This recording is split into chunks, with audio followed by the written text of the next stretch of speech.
अगर मेरे फ़र्ज की राह में मौत भी रोड़ा बनी तो मैं कसम खाता हूँ कि मैं मौत को भी मार दूंगा। ये शब्द हैं उस वीर योद्धा के जिसने देश के लिए अपनी जान की बाजी लगा दी। 3 जुलाई 1999 के यानी आज से 25 साल पहले सेना के एक युवा अधिकारी ने बहादुरी की वो इबादत लिखी जिसे याद करके आज भी हर भारतीय का सीना गर्व से चौड़ा हो जाता है। ये वीर योद्धा था मनोज कुमार पांडे। ये सिर्फ 24 साल की उम्र में ही देश के लिए अपने प्राण न्योछावर कर गए, लेकिन शहीद होने से पहले कारगिल युद्ध की जीत की बुनियाद रख चुके थे। कारगिल युद्ध में असीम वीरता दिखाने के कारण कैप्टन मनोज पांडे को भारत का सर्वोच्च पदक परमवीर चक्र मरणोपरांत प्रदान किया गया।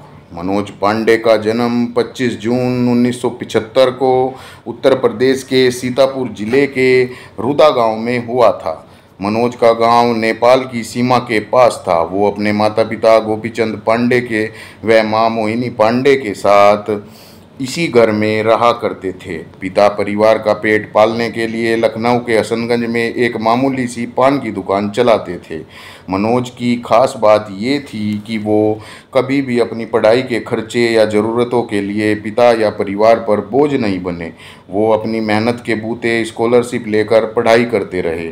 मनोज की शिक्षा सैनिक स्कूल लखनऊ में हुई और वहीं से उनमें अनुशासन, देश प्रेम और साहस की भावना जागृत हुई, जो उन्हें सम्मान की ऊंचाइयों तक लेकर गई। वो शुरू से ही एक मेधावी छात्र थे और उनका खेलकूद, बॉडी बिल्डिंग, बॉक्सिंग में काफ़ी रुचि थी। मनोज कुमार पांडे को देश प्रेम के प्रति प्रेरित करने में उनकी मां का हाथ था। वो उन्हें बचपन से ही वीरता की कहानियाँ सुनाया करती थी और वो मनोज का हौसला भी बढ़ाती थी कि वो जीवन में सम्मान और यश पाए। कैप्टन मनोज ने बचपन में ही इंडियन आर्मी में शामिल होने का मन बना लिया था, इसलिए 12th की पढ़ाई पूरी करने के बाद मनोज ने प्रतियोगिता में सफल होने के पश्चात पुणे के पास खड़क वासला स्थित राष्ट्रीय शिक्षा अकादमी NDA में दाखिला लिया। परीक्षण पूरा करने के बाद वह बतौर एक कमीशन्ड ऑफिसर 11वां गोरखा राइफल्स की पहली बटालियन में पहुंच गए और उनकी तैनाती कश्मीर घाटी में हुई।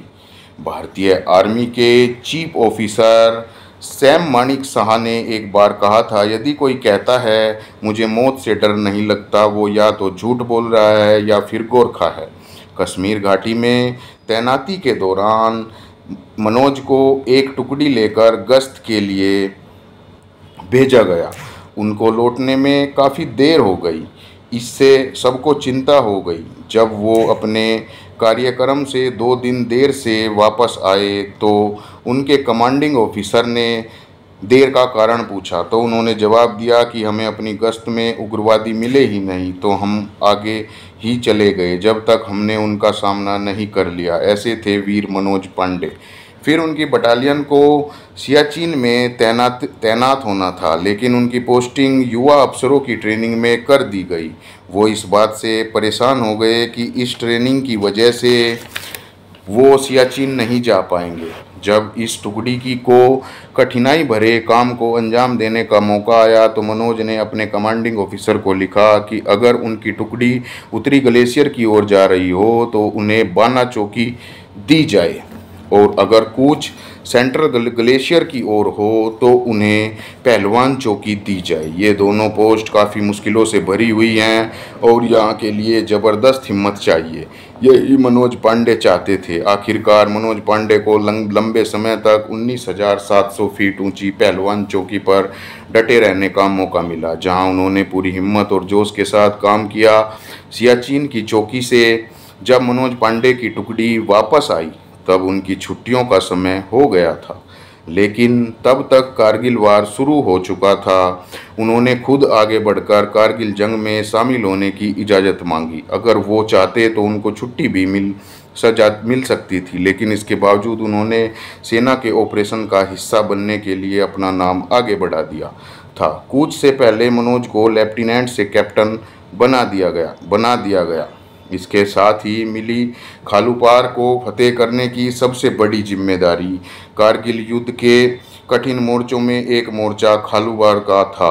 कैप्टन मनोज ने युद्ध के दौरान अपनी मां को एक आखिरी खत लिखा। उन्होंने खत में अपनी मां से कहा, आप लोग ईश्वर से प्रार्थना करो कि मैं जल्द ही दुश्मन को अपनी मातृभूमि से खदेड़ कर घर वापस आऊं। उस पर उनकी मां ने जवाब दिया कि बेटा, कुछ भी हो जाए तुम अपने कदम पीछे मत हटाना। मां की इस बात ने कैप्टन मनोज पांडे के अंदर असीमित ऊर्जा का संचार कर दिया। मनोज 11वीं गोरखा राइफल्स की बी कंपनी के साथ मिशन खालूवार के लिए 2 से 3 जुलाई 1999 को निकल पड़े और इस जंग की शुरुआत की, जिसे कारगिल की निर्णायक जंग कहा जाता है। कारगिल का युद्ध बहुत से कारणों से विशेष है। एक तो ये युद्ध बेहद कठिन और ऊंची चोटियों पर लड़ा गया, जो बर्फ से ढकी और दुर्गम थी। साथ ही ये युद्ध पाकिस्तान की लंबी तैयारी का नतीजा था। इसकी योजना उसके मन में वर्षों से पल रही थी। दुश्मन ऊंचाई पर छिपकर नीचे के हर मूवमेंट पर नज़र रखे हुए था। खालूवार में पाकिस्तानी घुसपैठिए लगातार भारतीय सैनिकों को निशाना बनाकर गोलीबारी कर रहे थे। बेहद मुश्किल जंग के लिए मनोज पांडे अपनी टुकड़ी के साथ आगे बढ़े। पाकिस्तानी सेना को मनोज पांडे की मूवमेंट का जैसे ही पता चला, उसने ऊंचाई से फायर शुरू कर दिया। लेकिन फायरिंग की बिना परवाह किए मनोज काउंटर अटैक करते हुए और हैंड ग्रेनेड फेंकते हुए आगे बढ़ गए।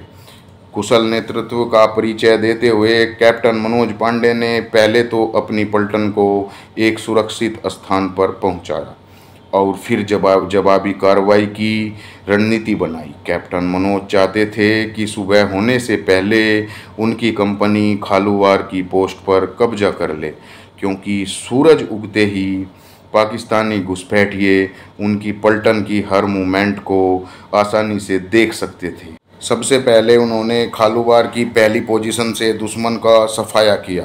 आमने सामने की लड़ाई में 2 पाकिस्तानी सैनिकों को उड़ा दिया और पहला बंकर ध्वस्त कर दिया।